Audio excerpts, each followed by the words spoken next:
farms to transmit information using light. It is a highly effective way for communication to occur between and within wind turbines.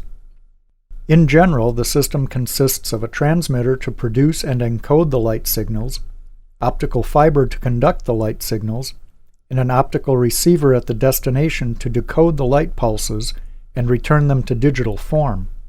The electrical signals can be either digital or analog. Analog signals also require use of a pulse code modulator to convert them to digital form. The transmitter is composed of an interface circuit, source drive circuit, and the optical source.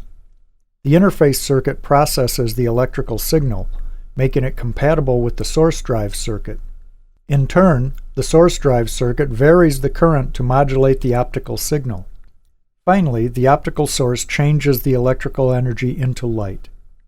The pulses of light are sent through the transparent core of the cable. The receiver consists of a photodetector, an amplifier, and a signal restorer. The photodetector transforms light pulses into electrical signals. It is light sensitive and must be capable of detecting even weak light pulses. The amplifier increases the signals received from the photodetector. This is the primary source of electrical noise in the receiver, and the sensitivity of the receiver is dependent on minimizing this noise. Lastly, the signal restorer converts the amplified electrical signal into a form that is suitable for the interfacing circuitry. Quality transmitters and receivers work together to ensure less signal degradation across the network. However, long-distance applications also require the use of either repeaters or optical regenerators to boost the light signal. A repeater converts the light signal back into an electrical signal and then regenerates a new optical signal. A fiber optic repeater cannot distinguish pulses of light that are of different wavelengths and is less effective with multimode fibers. An optical regenerator uses a laser to optically amplify the signal. These are able to boost the strength of individual wavelengths of light and are appropriate with either single-mode or multimode fibers. Another device that may be added within the system is an optical coupler or beam splitter. This is used when necessary to channel signals to multiple locations. Splitters are distinguished by numbers that represent the percentage of signal divisions, for example, 60-40 or 80-20. The cable used within the fiber optic communication system requires different types of strands depending on the usage. Fiber strands differ depending on the design of the core in relationship to the surrounding cladding. Depending on the type of light source used, the light waves propagating through the core may follow a variety of paths. A mode describes the path of a light wave as it travels through the core. The mode or path is determined by the angle of the light wave entering the strand and the refractive index of the cladding. If the angle of the entering light wave is too sharp, the wave will not propagate through the cable. There are single and multi-mode fiber optic strands. Both single-mode and multi-mode fibers are typically 125 microns in outside diameter, but the core is significantly smaller in a single-mode fiber. Single-mode fibers are approximately 5 to 10 microns in diameter.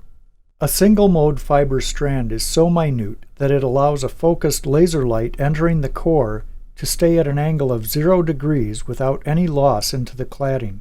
Therefore, the bandwidth is almost infinite. It is commonly used to send data over great distances and at high speed. Multimode fiber has a larger core diameter of 50 to 100 microns. The most commonly used sizes are 50 or 62.5 microns in diameter. Multimode fiber can use either laser or LED light sources. The larger numerical aperture allows light waves to enter the core at a variety of angles. If the light wave enters the core at an angle close to 0 degrees, it is referred to as having a lower order mode. As the entering light wave deviates from 0 degrees, the order of the mode increases. The higher the order of the mode, the more the light wave will strike the cladding as it moves down the core. Consequently, a higher order mode takes longer to reach its destination. This timing difference between higher and lower modes creates modal dispersion and degrades system performance. As a result, multi-mode fiber strands are mostly used for data transmission over shorter distances.